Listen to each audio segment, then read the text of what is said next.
하나님은 평강을 주신다. 우리 주문 잡고 하나님은 평강을 주신다. 두 번 시작. 하나님은 평강을 주신다. 하나님은 평강을 주신다. 네. 하나님은 평강이신 하나님이시죠. 하나님께서 우주 만물을 창조하시고 마지막 날에 안식하셨다고 그렇게 창세기 1장에 나와 있는데, 이 안식이라는 것은 하나님의 그 환경이죠. 다른 말로 하면 평강인데, 하나님은 평안 가운데 계시는 분이십니다. 이 평안은 하나님의 성품이시죠. 불안하거나 혼란스럽거나 한 것이 없는 아주 평안한 상태, 그것이 바로 하나님의 속성입니다. 우리가 사는 이 세상은 어때요? 뉴스를 보면은 평안해져요? 아니면 그 반대예요? 엄청나죠. 뉴스의 거의 대부분은 다 이제 평안하고는 반대되는 내용들이 많이 이제 나오죠. 혼란스러운 전쟁의 소문. 우리가 뉴스를 주목한 이유가 그런 거잖아요. 별일 없나? 우리가 과거에는 안 그랬는데 요즘 우리나라의 국력이 이렇게 커지고 위상이 높아지다 보니까 세계 곳곳에서 어떤 발생한 이상한 상황이 없나? 그리고 우리가 또 이제 주식 투자를 하고, 주식 투자가 국내 주식 시장만 해당되는 게 아니잖아요. 미국도 있고 중국도 있고 한때 이머징 마켓이라 그래가지고 그런 저평가된 데 투자해서 돈을 많이 벌기도 하고 그런 게 있기 때문에 이제 한국 땅에 산다는 사람들은 전 세계적인 일에 대하여 관심을 가져야 그게 정상인 거예요. 그러니까 전 세계적인 이제 상황을 늘 주시하고 있는 것이죠. 그래서 이제 요즘 CNN 같은 그런 어떤 뉴스 보고 이렇게 하면서 세계 상황이 어떻게 돌아가나 항상 우리는 깨어 있어야 되는 것이죠. 그런 걸 자꾸 접하다 보면은 그 많이 나오는 그 뉴스거리가 어떤 거예요? 되게 불안한, 닥칠 어떤 불안한 상황에 대하여 우리가 알고자 하는 거죠. 그거는 곧 우리의 안락한 삶의 환경하고 동떨어져 있는 것이 아니라 밀접하게 연결되어 있고, 또 우리의 이익, 경제적 이익과 단절되어 있는 게 아니죠. 굉장히 연결되어 있는 거잖아요. 미국 대통령이 누가 될까? 또 유럽 여러 나라 강대국들의 정치인이 누가 될까? 그런 것까지 우리 다 신경 안 쓸 수 없는 그런 상황에 있는 겁니다. 그래서 우리는 항상 주시하고, 그리고 보면은 혼란스러운 상황, 미래의 안 좋은 일에 대한 것을 빨리빨리 우리가 캐치하고 알아야 되는 것이죠. 그것은 우리의 마음을 혼란스럽게 하기도 하고 평안을 빼앗기도 하고 그런 이야기들이 뉴스에 많이 있는 것입니다. 그런데 우리는 하나님의 자녀들이에요. 그래서 하나님의 자녀들은 하나님의 주시는 그 평안을 받은 자가 하나님의 자녀라고 할 수 있어요. 평안이 있는 자. 세상의 상황은 우리에게 평안보다도 불안을 주는 요소가 많지만은 하나님의 자녀들은 하나님께서 주시는 평안이 우리 영혼 속에 있어요.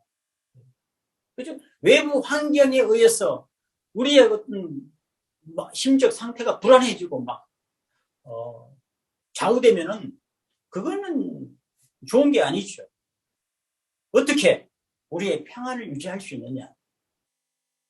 세상 상황이 혼란스러워도 나는 평안할 수 있어야 되는데 어떻게 그 평안을 유지할 수 있느냐? 그것은 우리는 하나님의 자녀들이기 때문에 하나님이 평안의 하나님이시고 하나님이 하나님의 자녀들에게 하나님의 그 선물이신 평안을 주시기 때문에 우리는 평안을 유지할 수 있게 되는 것입니다. 하나님은요, 우리에게 평안을 주시는 분이 있어요. 우리가 하나님을 의지하고 하나님 자녀로서 하나님 안에 있는 그 평안을 우리가 선물로 받지 못한다면은 우리의 신앙은 힘이 없는 거예요. 능력이 없는 거죠. 우리의 능력은 하나님으로부터 평안을 받아서 그 평안을 누리는 것. 세상의 혼란된 상황 속에서도 이 평안을 잃어버리지 않고 뺏기지 아니하는 것. 그게 바로 하나님 자녀의 능력이 되는 것입니다. 우리 사랑하는 빛교의 모든 권속들은 세상의 상황과 어떤 그런 혼란 속에서도 평안을 놓치지 않기를 예수 이름으로 축원합니다. 아멘. 오늘 제가 설교 제목을 평강의 왕이라 이렇게 정했는데 이 평강이라는 것은 하나님이 우리에게 주는 선물인데 이 하나님의 평강의 선물이 우리에게 어떻게 수여되었느냐. 성경은 그것을 이야기하고 있어요. 그래서 하나님의 선물인 평강을 우리가 어떻게 받을 수 있느냐. 그것은 하나님이 만들어 놓으신 그 평강의 공급 체계 시스템에 대한 이해가 우리에게 있어야 돼요. 내가 불안하고 막 두렵고 세상에 요동치는 상황과 막 연결되어서 같이 막 요동스럽고 불안해 한다. 또 우리 이 몸에 어떤 건강하지 못한 문제가 생기면 또 우리 마음이 또 불안하죠. 우리 육체가 병들어 고통스럽다 하더라도 우리의 마음은 평안을 유지할 수 있어야 되거든요. 그게 바로 하나님 자녀의 능력이. 그래야 병도 이기는 거예요. 그러려면은 이 평안을 갖고 계신 하나님께로부터 그 평안을 받아야 되거든요.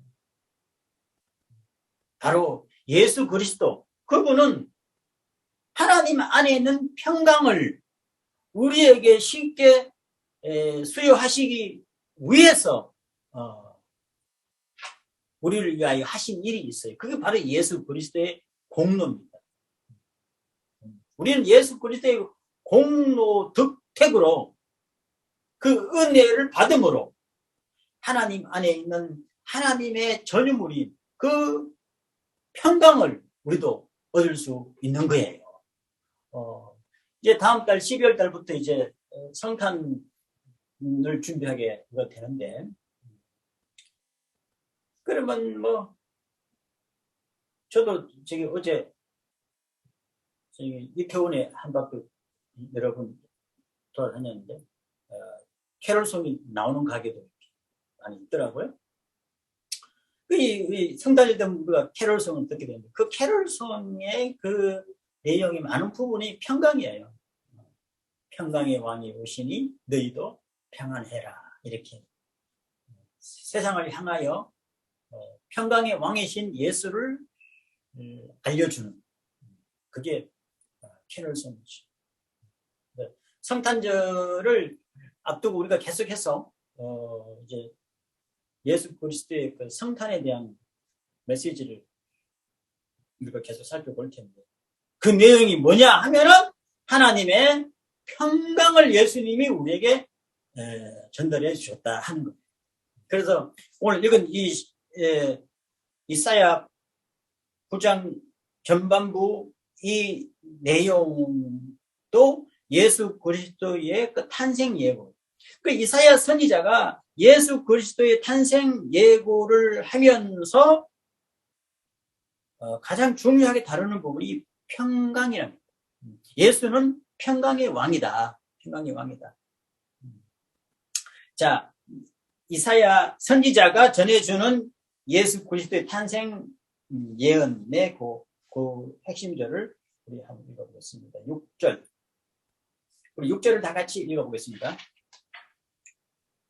다 같이 시작. 이는 한 아기가 우리에게 낳고 한 아들을 우리에게 주신 바 되었는데 그의 어깨에는 정사를 메었고 그의 이름은 기묘자라 모사라 전능하신 하나님이라 영존하시는 아버지라 평강의 왕이라 할 것임이니라. 그렇죠? 평강의 왕이라. 이거는 예수 그리스도의 별명 같은 거예요. 뭐라고? 예수는 누구다? 평강의 왕이다. 평강의 왕이다. 프린스 오브 피스. 킹 오브 피스. 뭐라고요? 킹. 프린스라고 되어 있어요. 그래요? 확인해 보세요. 뭐 킹이나 뭐 프린스나. 그러니까 평강의 황태자. 평강의 황태자다. 그런 거 있어요. 하나님이 킹이니까. 그래서 평강을 세상에 나눠주기 위해서 오신 분. 평강을 주시는 분. 제가 처음에 말씀드렸죠. 이 평강이라는 것은 하나님의 속성이고 하나님의 전유물이다. 근데 이 세상에는 평강이 잘 없어요. 그 대신에 뭐가 많죠? 평강 대신에 뭐가 많아요? 근심과 불안과 전쟁, 혼란 이런 거잖아요. 이런 세상이에요. 이런 세상에 하나님께서 하나님의 선물인 평강을 주십니다. 평강을 주십니다. 우리가 예수를 왜 믿어요? 예수를 왜 찬미해요? 그분이 세상에 평강을 주시기 때문에 예수님은 우리에게 평강을 주십니다. 하나님 안에 있는 그 평강을 하나님의 속성이요 전유물인 그 평강을 우리도 얻을 수 있도록 해주신 분이 바로 예수님이시라고. 예수님. 우리 신앙의 이유이죠. 왜 예수 믿어요? 하나님의 평강을 누리려고. 이야, 아주 핵심적인, 아주 잘 설명했어요. 예수 왜 믿어요? 답은 뭐야? 평강. 하나님의 평강을 받으려고. 그렇죠. 예수 왜 믿어요? 하나님의 평강을. 사업 잘 되려고. 뭐.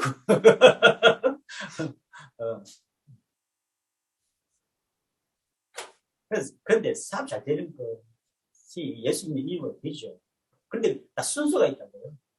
사업이 잘 되려면은 우리 몸이 공헌해 오고 아이디어가 팩팩 돌고, 또,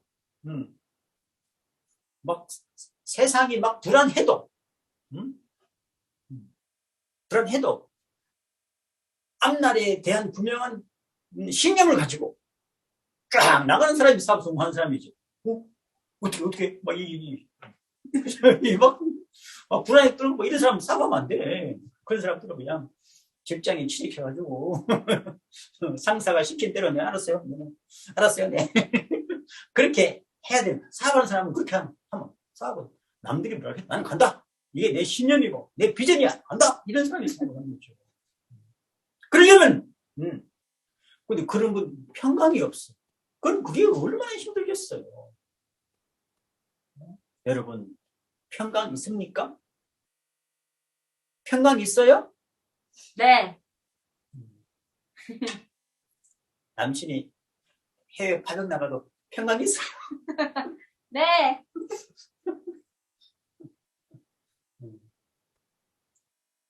큰 가게를 새로 오픈했는데 평강 있어요? 고개 끄덕끄덕하는 거 보니까 사모님 평강 있어요? 네. 예의상 같은 것 같은데. 여러분 평강 있습니까? 네. 제가 나이가 이제 60이 가까워져서 나이 탓인지 몰라도 과거보다는 요즘이 좀 평안한 것 같아요. 뭐 이제 죽을 때가 가까이 되니까 뭐 별로 뭐 욕심 없어 그런지 그냥 아이고 뭐 이렇게 살다가 뭐 아이 죽으면 되지 뭐 그러고 체념해서 그런지 예? 이 이유가 뭘까? 하여튼 그전보다 지금이 평안해요. 욕심이 없어 그런가? 하여튼 평안해요. 근데 저는 생각하기에 이제 뭐 산전수전 다 겪고 근데 믿음으로 겪었잖아. 신앙으로 겪었어. 그래서 신앙의 힘으로 평강을 하나님께로부터 받아서 그 평강을 얻고 사용하고 누리는 어떤 그런 노하우가 좀 생겼어. 그런 게 아닌가. 그런 생각을 요즘 많이 해요. 평안해요. 이 평강이 이렇게 우리 마음속에 있어야 이것이 예수 믿는 하나님 자녀의 특권입니다. 여러분 하나님의 평강이 여러분 영혼 속에 충만하시기를 예수 이름으로 축원합니다. 아멘. 이것이 믿는 자의 그 믿음의 이유라니까요. 평안해요. 그래서 하나님은 이 평강을 우리에게 주시기를 원하는데, 예? 우리가 그 하나님 아닌 그 평강을 쉽게 접근할 방법이 없어요. 제가 어떤 종교 단체에서 이제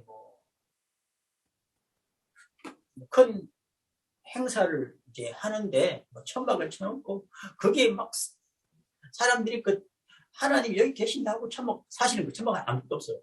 그 하나님을 경배하고 신을 숭배하고 하나님의 막 군중들이 몰려가지고 막 서로 밟혀서 막 죽고 막 싸우고 막 이런 그런 뉴스를 본 적이 있는데 하나님이 특별한 장소, 특별한 지점에 있기 때문에 그 특별한 장소에 접근해서 어디 신의 선물을 받으려면은 거기 접근해야 된다. 그럼 사람들이 막 몰려들겠죠. 몰려들어가지고 막 경쟁이 치열해질 거 아닙니까? 그래서 막 서로 막 밟히고 밟고 막 이렇게 되면 되겠어요. 하나님은요, 이 지구상의 인구들이 하나님이 만들어 놓은 그 어떤 시스템에 접근만, 그걸 뭐 플랫폼이라고 해도 돼요. 그런데 쉽게 접근해서 하나님 안에 있는 그 특별한 선물인 평강을 쉽게 사람들이 가져가기를 원하세요. 이것이 하나님 은혜의 보편입니다. 바로 예수 그리스도께서 하나님 아버지의 품속에서 세상에 오셔서 아기 예수로 태어났어. 십자가에 달려 죽으시고 예수 이름을 사람들이 부를 수 있도록 만들어 두시고 이렇게 하신 것은요. 하나님 안에 있는 하나님의 전유물인 평강을 누구든지 마음껏 받을 수 있는 그런 시스템을 만들어 놓은 것입니다. 누구든지 예수 이름을 부르고 기도하면 하나님의 평강을 얻을 수가 있어요. 특별한 장소, 특별한 시간, 특별한 지점에 안 가도 하나님의 선물인 평강을 얻을 수 있게 하기 위해서 하나님께서 구원자 예수 그리스도를 보내신 것입니다. 선지자 이사야가 하는 얘기가 바로 그거예요. 바로 한 아기가 우리에게 낳는데 그분이 바로 평강의 왕이라. 예수 오시기 600년 전에 이사야 선지자가 한 아기가 우리에게 태어나실 것이다. 하나님의 아들. 그분이 평강의 왕이라고 할 것이다. 이 예언대로 예수님은 세상에 오셔서 우리에게 하나님의 선물인 평강을 수여하셨어요. 그래서 누구든지 예수 이름을 부르면은 하나님의 평강을 얻을 수가 있습니다. 예수님은 이 땅에 하나님의 평강을 주시려고 오신 분이 있어요. 그래서 예수님께서 오셔서 하신 말씀 중에 이런 말씀이 있습니다. 우리 누가복음을 읽어보겠습니다. 누가복음 19장. 신약 성경 누가복음 19장을 읽어보겠습니다.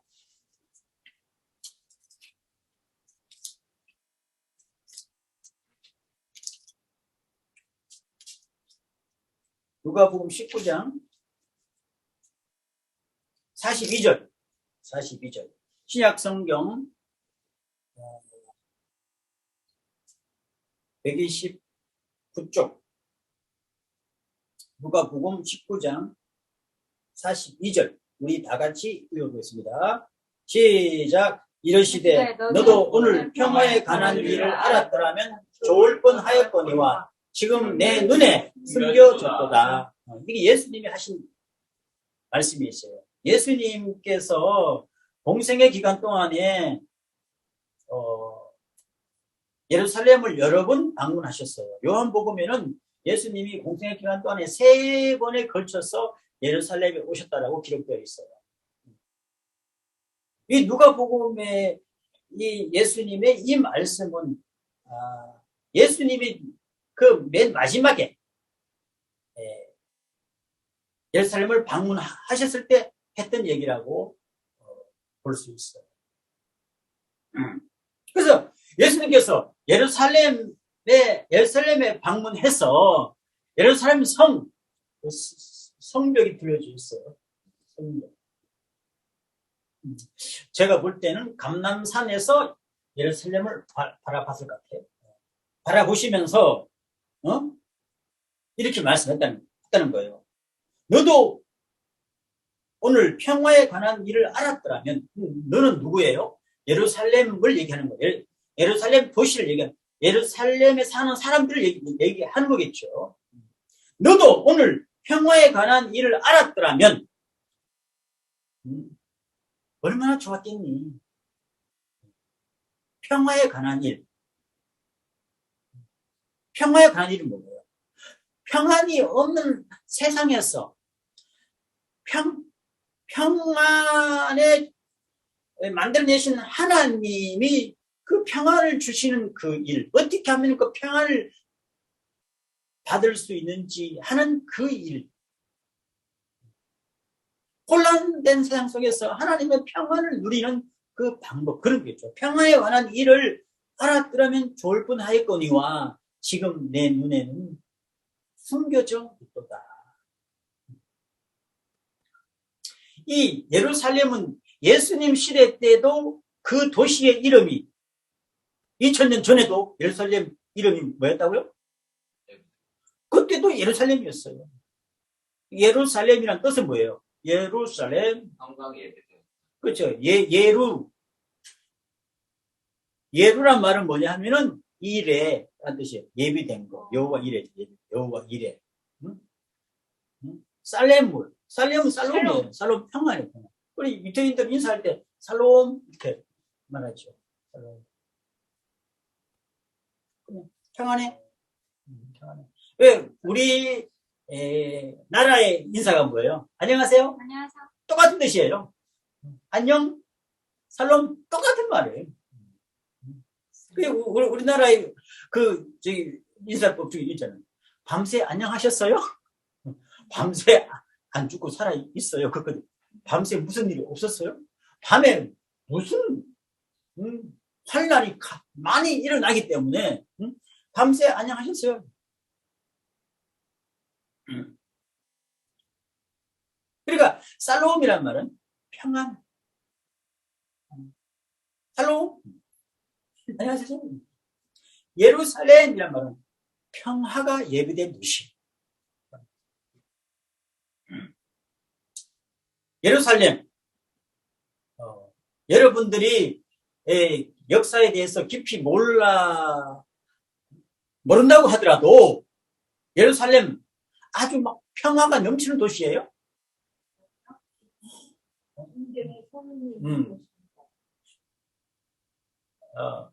그런 랭킹 발표만 하잖아요. 세계에서 가장 살기 좋은 도시 어디 뭐 저기 밴쿠버 또 뭐 저기 스웨덴, 핀란드, 뉴질랜드, 오클랜드 뭐 이렇게 그 랭킹 예루살렘이 그 랭킹에 들어가는 도시입니까? 들어가 본 적 없을 걸요 아마.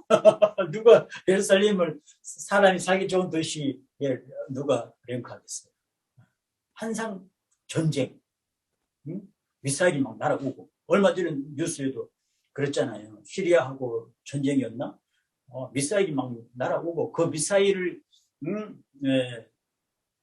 격추시키기 위해서 뭐 분당 400발로 총알이 막 나간대. 그 미사일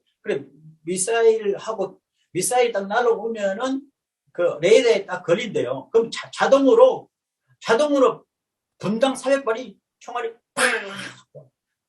발사돼가지고 그 미사일을 공중에서 적파시켜. 그런 미제 그게 그 무기 이름이 뭐라고? 뭐 에어돔? 하여튼 그런 어떤 미사일 요격 시스템을 그 예루살렘 도시 사방에다가 몇 대나 설치해가지고 그 공격을 막고 밤새도록 미사일 날아오고 마침고 뭐 하늘에서 불이 번쩍번쩍거리고 그런 도시가 예루살렘이에요. 예루살렘. 외세 침략이 얼마나 많이 일어났습니까? 강대국의 침략을 가장 많이 받은 도시가 예루살렘이에요. 이슬람이 점령하고 기독교가 또 점령하고 유럽이 점령하고 동양에서 강대국이 생기면은 또 점령하고 그리고 서양과 아프리카와 유럽과 아시아 대륙 가운데 있는 도시잖아요. 항상 전쟁의 소문이 끊이지 않는 곳이 예루살렘이에요. 그런데 그 이름이 예루살렘이에요. 평화가 너무 없는 도시가 예루살렘이에요. 그 예수님은 바로 그런 상황을 염두해 두시고 그러셨는지 모르지만은 그 예루살렘에 사는 사람들, 예루살렘 도시는 평화가 진정한 평화가 뭔지 모르고 그 도시 사는 사람들은 전쟁에 환란에 시달리는 사람들이 거기 사는 거죠. 그래서 예수님은 안타까우셔서 그렇게 말씀하시는 거예요. 너도 평화를 좀 얻었으면 좋겠다. 그런데 지금 너희 눈에 평화를 주기 위해서 온 나를 몰랐고 너희 눈에는 평화가 무엇인지 평화를 주는 분이 누군지 알아볼 안목이 없구나. 너무 안타까우셔서 우시는 거죠. 우시는 거죠.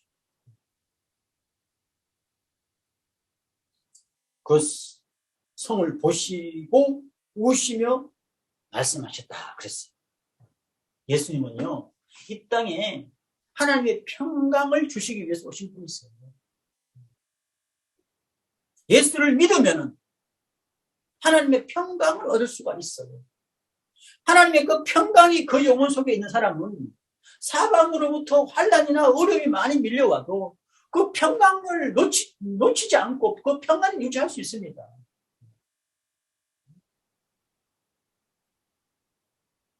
그 차 운전할 때 가장 그 사고를 유발시키는 원인은 그냥 두려움.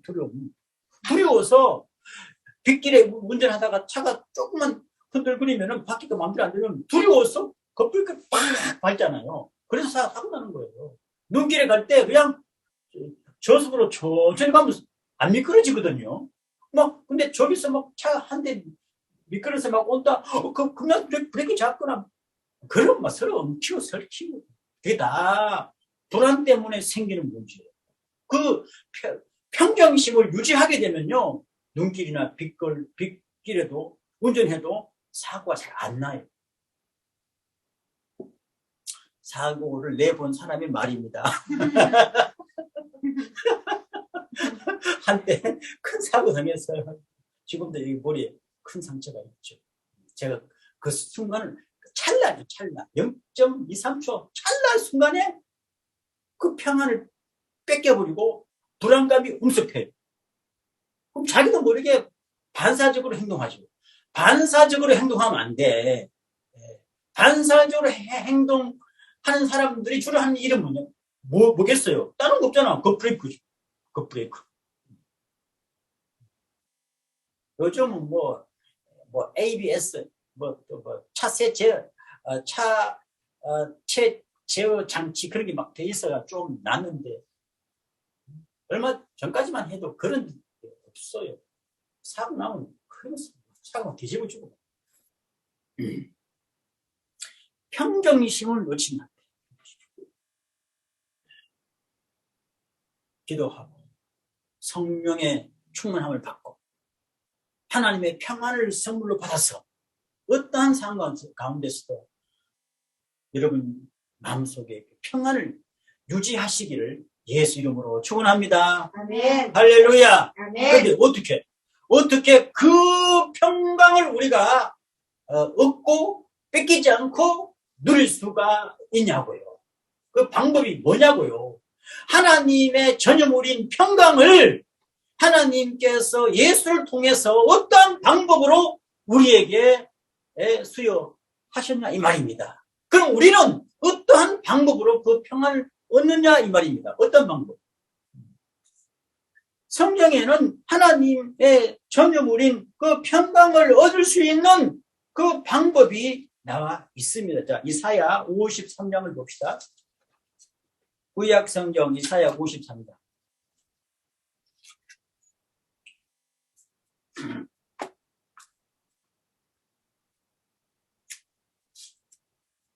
이사야 53장. 구약 성경 1032쪽.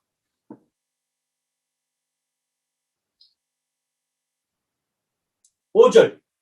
이사야 53장 5절 우리 합독하도록 하겠습니다. 시작. 그가 찔림은 우리의 허물을 때문이요 그가 상함은 우리의 죄악 때문이라.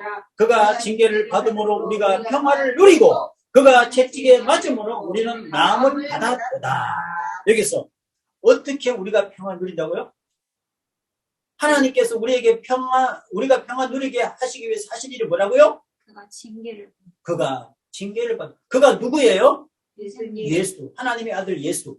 하나님의 아들 예수가 징계를 받음으로 우리가 평화를 누린대요.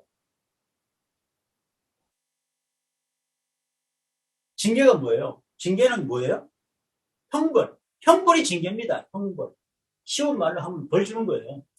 예수 그리스도는 하나님 아버지로부터 징계를 받았어요. 이 징계는 누가 받는 거예요? 죄가 많은 사람이 받는 게 징계예요. 그렇잖아요?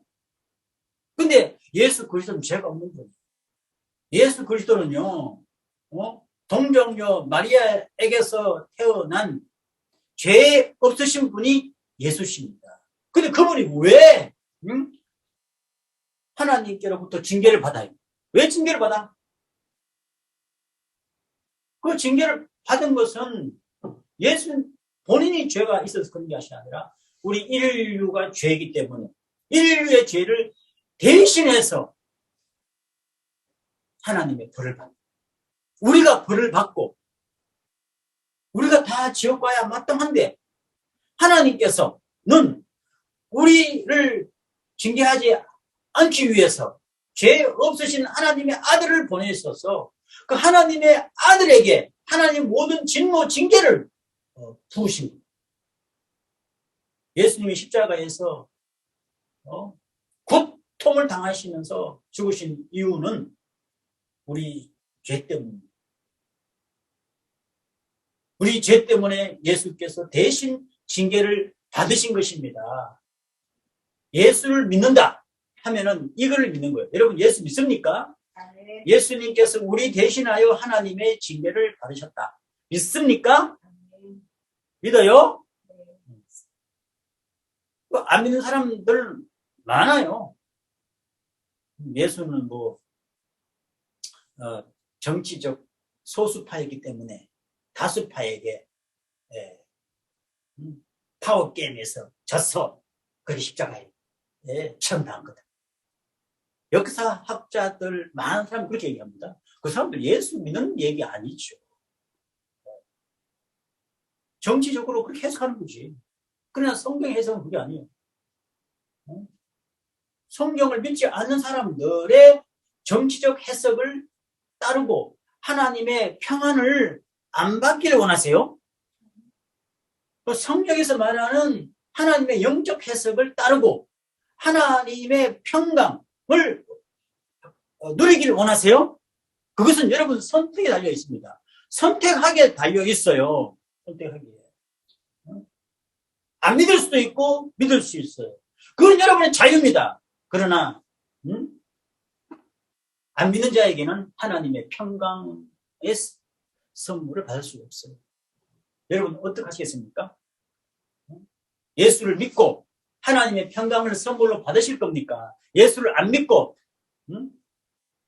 그냥 평강 없이 이 혼란된 세상에서 불안과 두려움 속에 사시겠습니까? 이 불안과 두려움이라는 것은요, 사람의 생애를 송두리째 흔드는 아주 무서운 겁니다. 무서운 겁니다. 제가 그 마피아의 영화 대부를 보니까 그렇게 나오더라고요. 사람을 그냥 식은 죽듯이 막 죽입니다. 그런 사람도 두려워하더라고요. 두려움이 있더라고요. 두려워서 막 떠는 거예요. 그리고 그 두려워서 자기 속에서 일어난 불안과 두려움을 이길 수 없어가지고 자기가 자기 자신을 판단해. 뭐라고 판단해? 나 천벌 받은 거 아니야? 나쁜 짓 많이 했어. 그러니까 내가 천벌 받은 게 아닌가 하는 것이 그런 상황이 팍 들어오면요. 그때부터는 감당할 수가 없어요. 그걸 누가 도와줘요? 아무도 못 도와줘요. 그래서 그 대부에서 보니까 그 고해성사 하러 가서 막 울면서 고해하고 사람의 영혼 속에 깊이 뿌리 박힌 죄와 그 하나님의 영원한 심판된 두려움, 그것은 오직 하나님의 방법으로만 해결할 수가 있어요.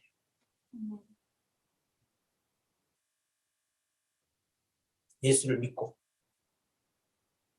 하나님의 평강을 선물로 받으시기를 예수 이름으로 축원합니다. 네.